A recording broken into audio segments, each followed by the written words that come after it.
বীজগাণিতিক সূত্রাবলী এই অধ্যায়ের আগের লেকচারে আমরা পূর্ণ বর্গাকারে কীভাবে প্রকাশ করে সেটা নিয়ে আলোচনা করেছি। যেমন 1 + 4/a² + 4/a এই যে বীজগাণিতিক সংখ্যামালা রয়েছে, এই বীজগাণিতিক সংখ্যামালাকে পূর্ণ বর্গাকারে প্রকাশ করেছিলাম।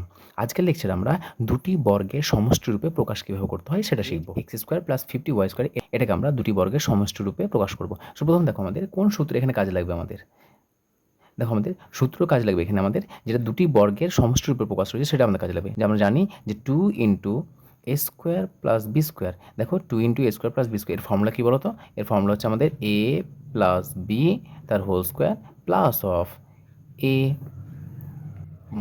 - b তার হোল স্কোয়ার। দেখো এটা হচ্ছে আমাদের মেন ফর্মুলা। এই ফর্মুলার উপর ভিত্তি করে কাজ করব।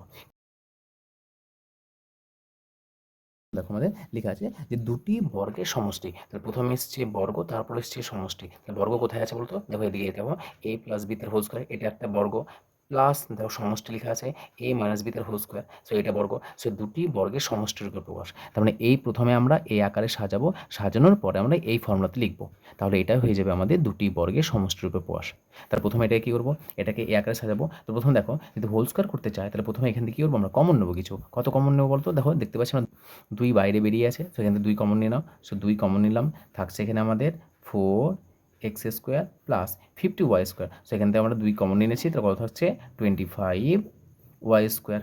দেখো এখানে কিন্তু আমরা ফর্মুলা অ্যাপ্লাই করতে পারবো না, কেন? কারণ দেখো 2 × a² + b² মানে এই টোটালটার স্কোয়ার আছে প্লাস এই টোটালটার স্কোয়ার আছে, কিন্তু এখানে তো 4 শুধুমাত্র x এর মাথায় স্কোয়ার আছে, তা এই টোটালটাকে হোল স্কোয়ার করে নাও।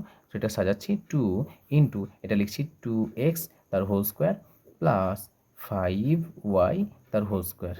এবার দেখো এই ফর্মুলার দিকে তাকাও।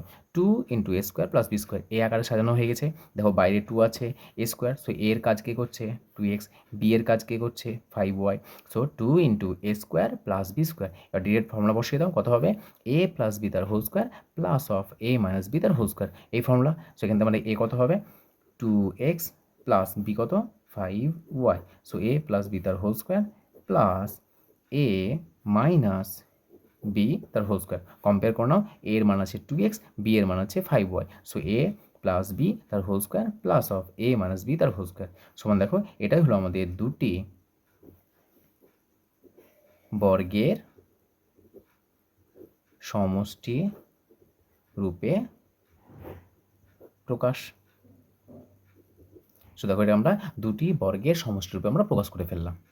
তো এইভাবে যদি আমাদের কোনো বীজগাণিতিক সংখ্যামালা দেওয়া থাকে, সেই বীজগাণিতিক সংখ্যামালাকে দুটি বর্গের সমষ্টি রূপে প্রকাশ করতে বলে, তাহলে অবশ্যই আমরা এই ফর্মুলার সাহায্য নেব। এই ফর্মুলার সাহায্য নিয়ে প্রথমে আমরা কী করব?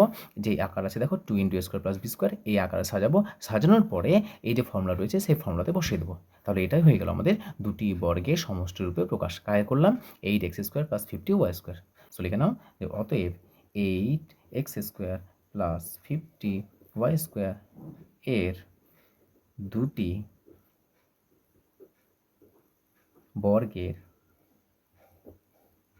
সমষ্টি রূপে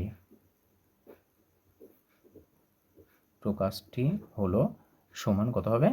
2x + 5y তার whole square plus 2x - 5y, 2x - 5y তার হোল স্কোয়ার। সো এটা হলো আমাদের নির্ণীয় অ্যান্সার।